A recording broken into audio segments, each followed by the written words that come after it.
Greetings. My name is Abdullah and I'm from New York City.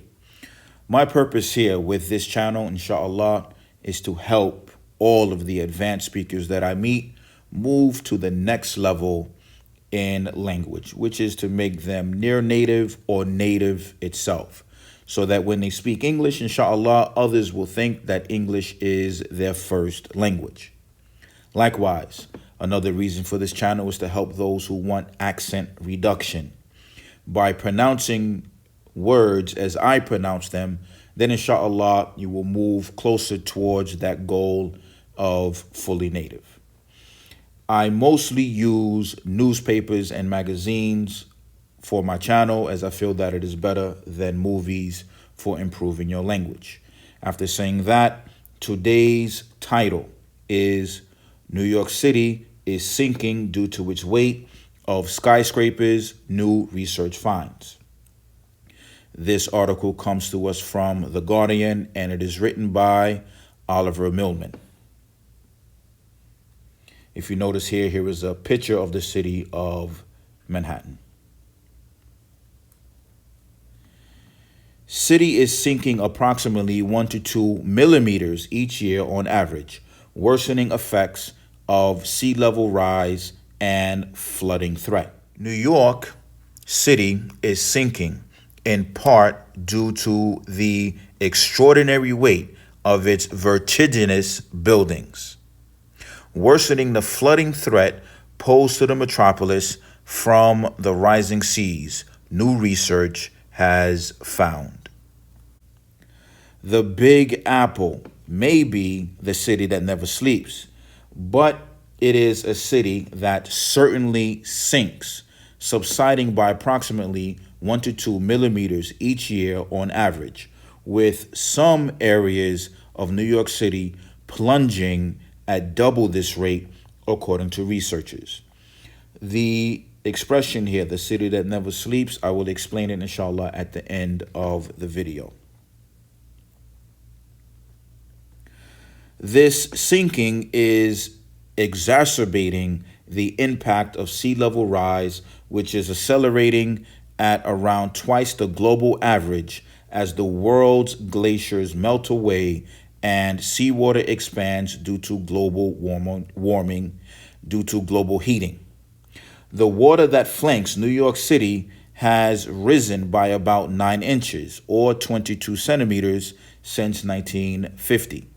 And major flooding events from storms could be up to 4 times more frequent than now by the end of the century due to the combination of sea level rise and hurricanes strengthened by climate change. A deeply concentrated population of 8.4 million people faces varying degrees of hazard from inundation in New York City, researchers wrote in the new study published in the Earth's Future Journal. The authors added that the risks faced by New York City will be shared by many other coastal cities around the world as the climate crisis deepens. The combination of tectonic and anthropogenic subsidence, sea level rise, and increasing hurricane intensity imply an accelerating problem along coastal and riverfront areas, they wrote. This trend is being magnified by the sheer bulk of New York City's built infrastructure.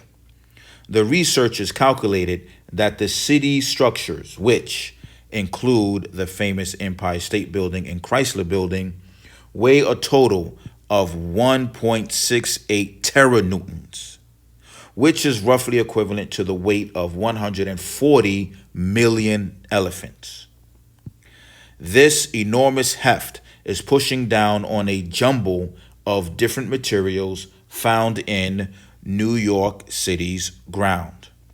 While many of the largest buildings are placed upon solid bedrock, such as schist, there is a mixture of other sands and clays that have been built over, adding to a sinking effect that is naturally occurring anyway. along much of the U.S. East Coast and the land as the land reacts to the retreat of huge glaciers following the end of the last ice age. It's not something to panic about immediately, but there's this ongoing process that increases the risk of inundation from flooding, said Tom Parsons, a geophysicist at the U.S. Geological Survey, who led the new research. The softer the soil, the more compression there is from the buildings. It wasn't a mistake to build such large buildings in New York, but we've just got to keep in mind every time you build something there, you push down the ground a little bit more. In 2012, New York was hit by Hurricane Sandy, which flooded parts of the subway and caused widespread damage, including power blackouts. Then, in 2021, Hurricane Ida flooded areas of the city, causing several people to drown. Scientists say both events were worsened by the effects of global heating. Parsons said that New York and other coastal cities have to get planning for this. If you get repeated exposure to seawater, you can corrode steel and destabilize buildings, which you clearly don't want. Flooding also kills people, too, which is probably the greatest concern.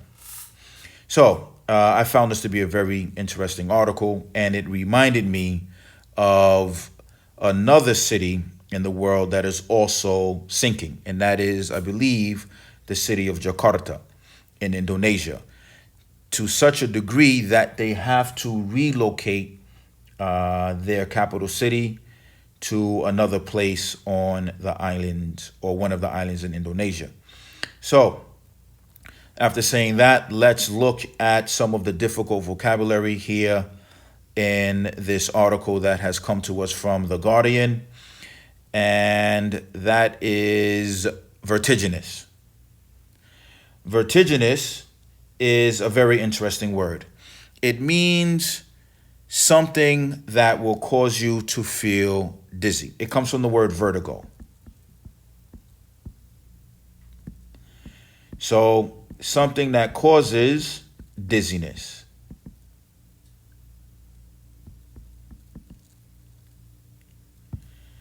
So, if you look at the word here, it says, New York City is sinking in part due to the extraordinary weight of its vertiginous buildings, meaning because they're so high, because they're so tall, if you were to look up at them, you may feel dizzy. Or if you were on the roof and you look down, you might get the feeling of vertigo, meaning something that causes dizziness. The city that never sleeps, in the next paragraph. If you remember, in the last video, I mentioned that this is a nickname of New York. One is the city that never sleeps. Another one would be the Empire State. Another one is also written here, the Big Apple.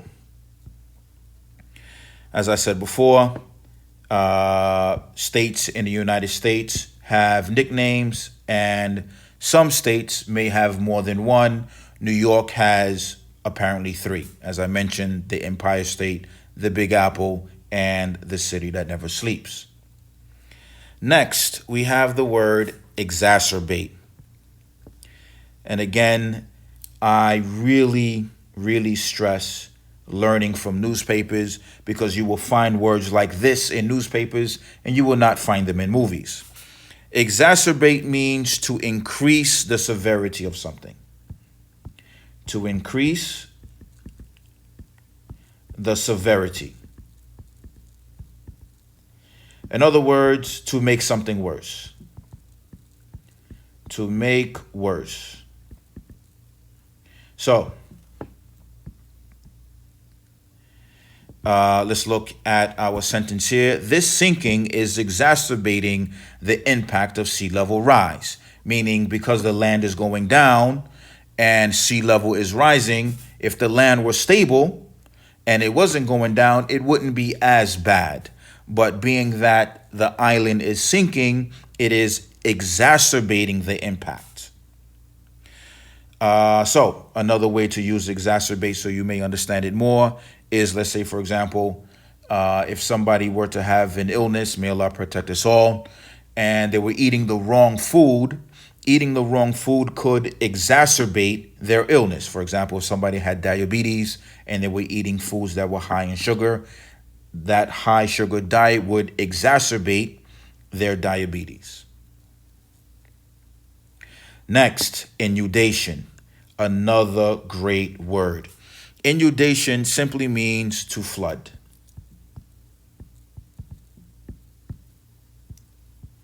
Or a flood. So, a deeply concentrated population of 8.4 million people faces varying degrees of hazard from inundation, meaning floods. In this situation, it means floods.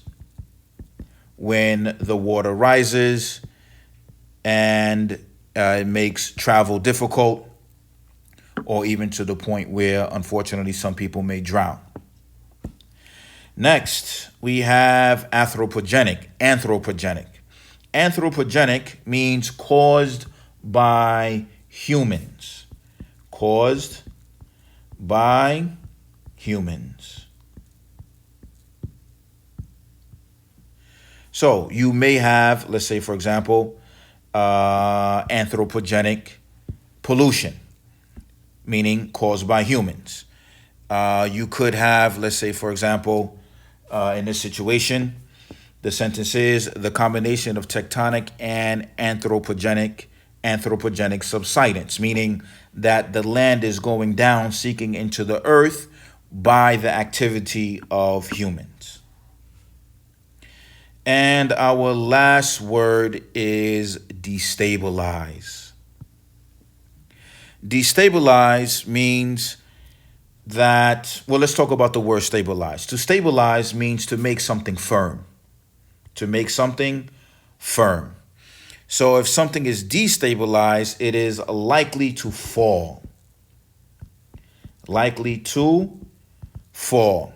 Something that is not firm. F-I-R-M.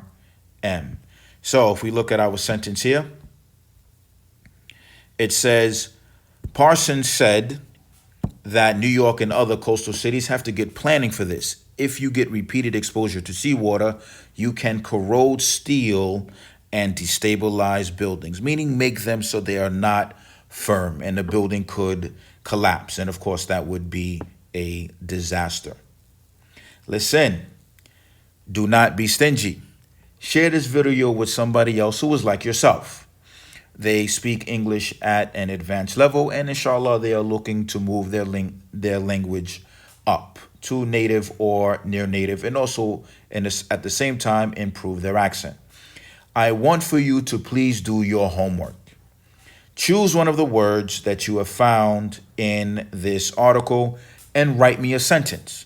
If you write to me, inshallah, I will write to you. And also, second part of your homework is reread this article. This is important. Reread the article in a voice that you can hear or somebody else listening to you, and practice the vocabulary and practice your reading and practice your accent. And with that, little by little, day by day, inshallah, you will improve and get better. Listen, I wish everybody the best in this life and the next. Fi aman ar-Rahman.